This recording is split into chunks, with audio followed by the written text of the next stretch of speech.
Okay, housing और auto को बढ़ावा देंगी, तो कुल मिला के अगर आप देखें हाउसिंग को और नीलेश जी अगर टू व्हीलर स्पेस को बढ़ावा देना है तो आपको रूरल इनकम बढ़े उस पर काफी जोर देना पड़ेगा।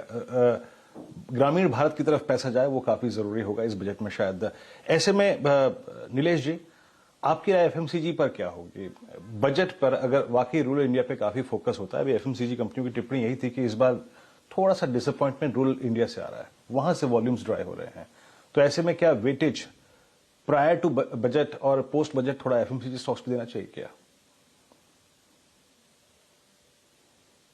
सिलेक्टिव रहना पड़ेगा। एक तरफ से आप देखें तो अभी जो कल आईटी कंपनी के नतीजे आए थे वो धड़ल्ले से लोगों की हायरिंग कर रहे हैं।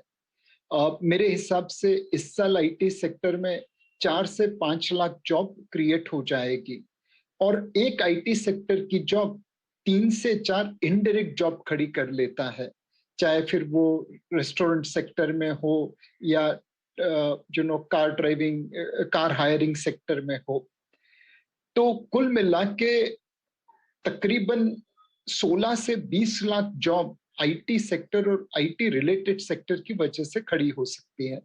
अब यहाँ पे जिनके पास पैसा आएगा वो जाहिर है कि खर्चा करेगा और उनका खर्चा जिस आइटम के ऊपर होगा उस क्षेत्र में अगर आप निवेश करें तो आपको फायदा होगा। जैसा मैंने पहले बताया कि बॉटम ऑफ द पिरामिड पे इस वक्त थोड़ा कंजम्पशन सॉफ्ट है, तो वहां की एफएमसीजी आइटम पे अगर निवेश करे तो शायद उतना जल्दी रिटर्न नहीं बने जितना लेट्स से आईटी क्षेत्र के आदमी जहां पे खर्चा करने वाले हैं उस आइटम पे निवेश करे। तो थोड़ा सिलेक्टिव रहना पड़ेगा अपने को निवेश करते समय, बिकॉज कुछ क्षेत्र में कंजम्पशन जोर से बढ़ेगा, कुछ क्षेत्र में वो थोड़ा सॉफ्ट रहेगा। नीलेश जी, आप इस वक्त एक ऐसे कगार पर खड़े हैं जब पूरे के पूरे म्यूचुअल फंड सेक्टर में और खासकर इक्विटी डाइवर्सिफाइड फंड्स में हजारों करोड़ों रुपया एसआईपी के रूप में हर महीने आता है। बाजार किसी भी दृष्टि से सस्ता नहीं है और हम लोग अब ऑलमोस्ट रिकॉर्ड हाई के पायदान पर खड़े हैं। आप जैसे फंड मैनेजर्स के लिए कार्य और मुश्किल होता हुआ आगे आने वाले 8-10 महीनों के लिए। बताइए, ये जो नया पैसा आ रहा है ये आप कहाँ निवेश कर रहे हैं? और एक बहुत अहम बात ये बताइए, कहाँ बिल्कुल नहीं डाल रहे? शैल भाई, ये जो पैसा आ रहा है उसमें हमने सबसे पहले कोशिश की है कि लोगों को एक सही राह दिखा के ये पैसा लाए। आपको पता है मार्च 2020 में हमारे एसआईपी के रिटर्न 3-3 साल के लिए नेगेटिव हो गए थे, 5-5 साल के लिए वो लो सिंगल डिजिट हो गए थे और 10 साल के रिटर्न हाई सिंगल डिजिट में रह गए थे, ऊपर से आधे हो गए थे। हम आज जब भी एसआईपी बेचने की बात करते हैं तो सबसे पहले लोगों को मार्च 2020 की रिटर्न स्लाइड दिखाते हैं कि एसआईपी में आज का रिटर्न देख के आप निवेश मत करिए। आज का रिटर्न हमारे सारे इक्विटी फंड में 15% से लेके 23-24% 10 साल का दिखता है।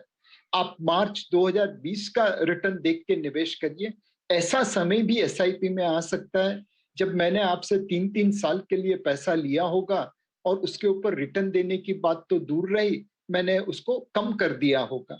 जो इस अग्नि परीक्षा से निकल सका संभल के, उसी को आज के रिटर्न प्राप्त हुए हैं। तो सही तरीके से एसआईपी की पोजीशनिंग करना, सही राह निवेशकों को दिखाना, वो हमारे लिए बहुत जरूरी है ताकि ये पैसा बना रहे और हमारे निवेशक उसके ऊपर पैसा बनाते रहे। अब जब निवेश करने के लिए हम देख रहे हैं तो कुछ स्टॉक से हम परहेज कर रहे हैं। आज भी मार्केट में कुछ ऐसे स्टॉक है जहां पे फ्लोटिंग स्टॉक बहुत कम है, जो बचा कुचा माल है वो कुछ गिने चुने हाथों में है और उसकी वजह से उनका वैल्यूएशन अपनी फेयर वैल्यू से बहुत ऊपर है। दूसरा जो हमने परहेज करके रखा है वह let's say non fundamental stocks आप कह दीजिए, जिसमें सोशल मीडिया के पुश के थ्रू भाव अपने फंडामेंटल से कहीं ऊपर लेके जाते हैं। शॉर्ट टर्म में वो आपको बहुत अच्छा परफॉर्मेंस देता है, बट फिर डिस्ट्रीब्यूशन होता है और दूसरों के गले में माल पधरा के वो लोग निकल जाते हैं। हमने ये दोनों क्षेत्र से परहेज रखा है। हमारी फोकस यही रही है कि अच्छी कंपनी में निवेश करें, अच्छे बिजनेस में निवेश करें। और इस वक्त हमें लगता है pharma sector, housing, real estate, construction and home improvement sector and large cap IT companies, यहाँ पे निवेश करके अगले साल अच्छा रिटर्न आ सकता है। अच्छा नीलेश जी, और आपने आईटी की बात की, आपने होम इम्प्रूवमेंट की बात करी। एक सेक्टर में आपका जो कन्विक्शन था वो बखूबी पे करके गया, और वो था केमिकल स्पेस। जब आपके प्रस्तावित जो ये सेक्टर्स है, अगर इनमें पैसा लेके जाना हो और आपके रुख के अनुसार अगर किसी ने केमिकल में बहुत पैसा बनाया है, just putting instance of SRF, आप देख लीजिए टाटा केमिकल 3-4 गुना हो गया स्टॉक पिछले कुछ सेशंस में, समय में। क्या यहां से पैसा निकालना एक सीरियस थिंकिंग करनी चाहिए कि इसके बारे में, या फिर नहीं, आपको लगता है कि नहीं अभी कमिटेड रहिए केमिकल्स पे? केमिकल बिजनेस के ऊपर कोई दो राह नहीं है, ये ग्रो करता रहेगा, इसमें भारत का ग्लोबल मार्केट शेयर बढ़ता रहेगा। और जैसे टेक्नोलॉजी के क्षेत्र में हमने देखा है कि भारत से बिलियन डॉलर की बाइंग करती हुई कंपनीज खड़ी हुई है, वैसा ही दिन हमें केमिकल सेक्टर में देखने को मिलेगा। जो केमिकल क्षेत्र में दुविधा होती है वो वैल्यूएशन पॉइंट ऑफ व्यू से होती है। ये सारी कंपनी बहुत अच्छी कंपनी है, उनका ग्रोथ भी बहुत अच्छा आता रहेगा, बट जो वैल्यूएशन है वहां पे मैं कहूंगा कि अगर आप केमिकल क्षेत्र में बहुत ओवरवेट है, आपने बहुत पैसा बना लिया, तो थोड़ा प्रॉफिट बुक कर लीजिए। एंड अगर आपको मौका मिला तो इन्हीं शेयर्स में नीचे के वैल्यूएशन पे एंटर करने का मौका मिल जाएगा। और अगर नहीं मिला और मार्केट चलता ही रहा, तो आपकी जो इक्वल वेट होल्डिंग है उसके ऊपर तो पैसा बनता ही रहेगा। तो not from a fundamental point of view but from a prudent point of view, मैं निवेशकों से कहूंगा कि अगर आप बहुत ओवरवेट है केमिकल सेक्टर में, तो थोड़ा प्रॉफिट बुक कर लीजिए। चलिए शाह साहब, एक आखिरी प्रश्न आपसे ये है, कुछ ऐसी उम्मीदें आपको जो सन 2021 से थी वो निराशा हाथ लगती हुई उस साल, और आप उम्मीद करते हैं कि कोई सेक्टर, कोई स्टॉक, कोई ऐसा जोन आपको आउट परफॉर्म करता हुआ दिखेगा सन 2022 में? अपनी डायरी में आपने लिखा हो कि भाई 21 में नहीं मिला लेकिन 22 में मिलेगा, कोई ऐसा आउटसाइज रिटर्न आपने अगर कुछ नोट किया हो तो जरा बताइए। सुशैल भाई, 2021 में फार्मा सेक्टर उतना नहीं चला था एंड लार्ज कैप स्टॉक्स उतने नहीं चले compare to small and mid cap. मुझे लगता है कि ये दोनों का समय इस साल में आ जाएगा।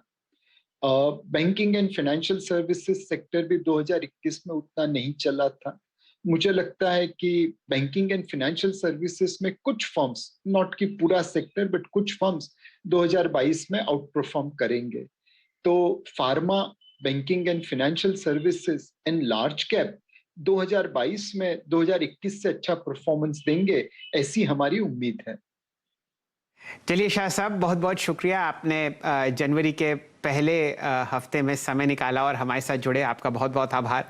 और सन 2022 आपके लिए, कोटक एएमसी के निवेशकों के लिए, परिवार के लिए बहुत शुभ हो, यही आशा CNBC आवाज़ आपके लिए करता है। धन्यवाद।